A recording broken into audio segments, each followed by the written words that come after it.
Hey y'all, it's me again, the Rock Doctor, coming at you live with another installment of how to end a lick on the right note.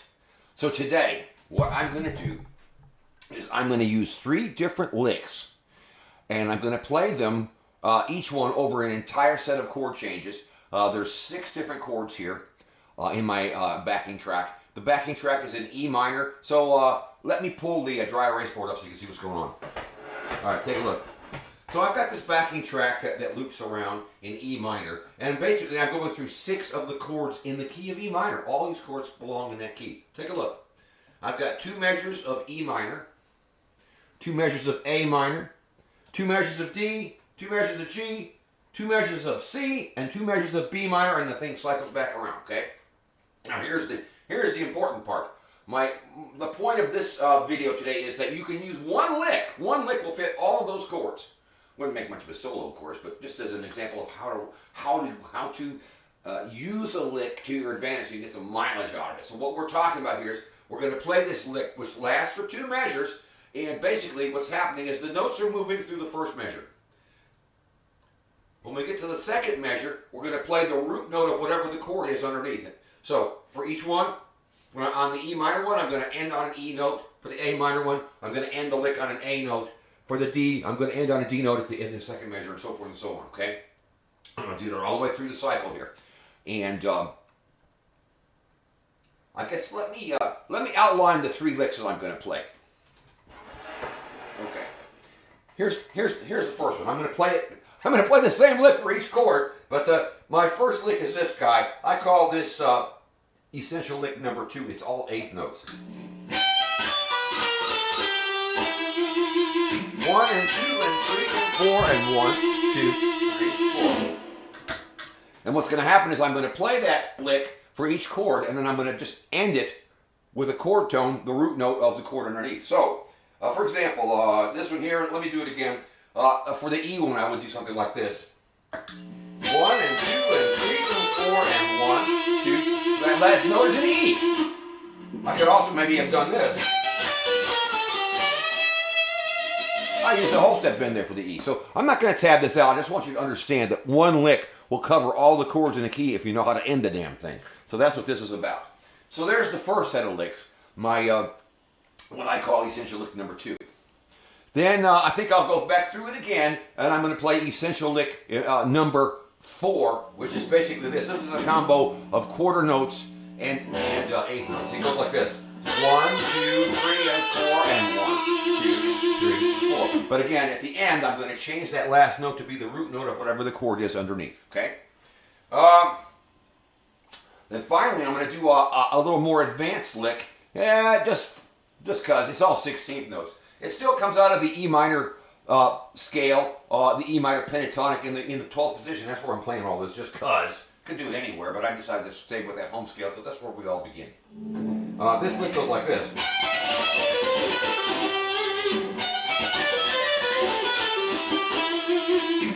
and a 2 and a 3 and a 4 and then the final note, whatever it might be. 20 and a 2 and a 3 and a 4 and a. So I've got a measure of notes moving in each one of these examples, and then the final note is a chord tone for the chord at the end of the 2-bar phrase. One more thing. Think of these licks this way. Each lick is really a sentence. And as long as you're in the right key, you can use that same sentence over every chord in the damn key. Yep. So as long as you know what you're playing over, the sentence would be like, hey, oh, here, let me use my dry erase board to illustrate this. Okay. So each one of these licks is really a sentence. It's like saying, hey, everybody, look at the E minor chord. You play an E note there. For the A, hey everybody, same lick, right? Hey everybody, look at the A minor chord. You play an A note, and so forth. For the D, same thing. Hey everybody, still the same lick. Look at the D chord tone, D note. Yep, all the way through.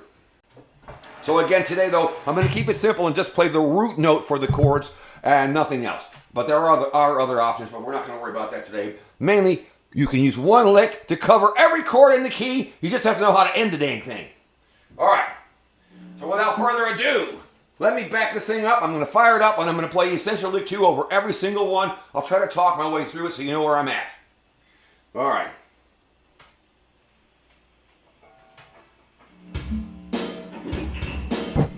Okay, E is first. E note. A note for the A chord.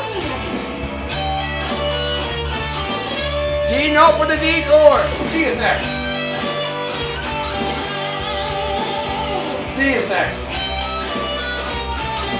There's my C note. Now B, last one.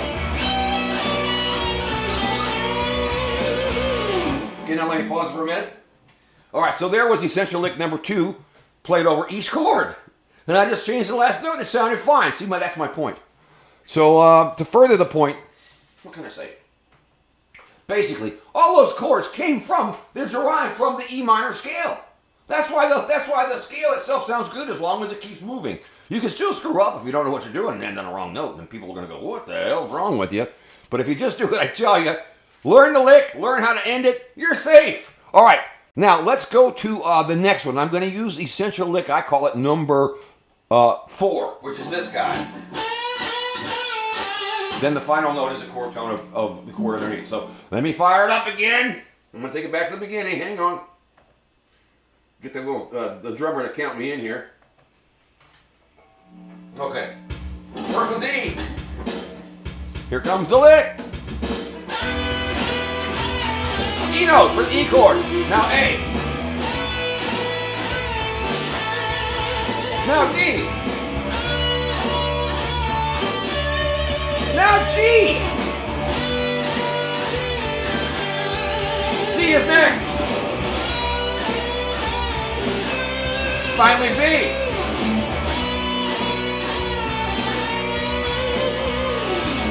All right. Let's do it one more time with that flashy 16th note lick. I don't know if I can play the lick and talk to you. Let's see what happens. All right, and back it up again. I may have to keep my speech to a minimum because I don't know if I can do it. I don't know if I can play 16th notes and talk. I know I can't walk and chew gum at the same time, so I'll at least tell you what the last note is. How's that sound? All right, here we go. All right, guys, here is the 16th note lick now. And again, it's the same lick for each chord. I'm just going to change the final note to match the chord underneath. All right, here we go. First one's E.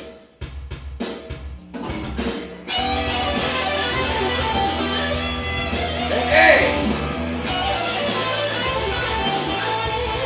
Now D. G. Now C. And finally B.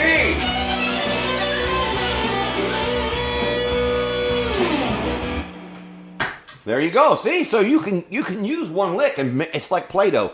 You can shape it and mold it to what you need it to do. So that's what this video is about today. You don't need to know a lot of licks. You just need to know how to get some mileage out of a few licks. All right, so it's me, the Rock Doctor. Don't forget to like, share, subscribe, leave a comment, order me a pizza, find me a hot-looking chick bass player.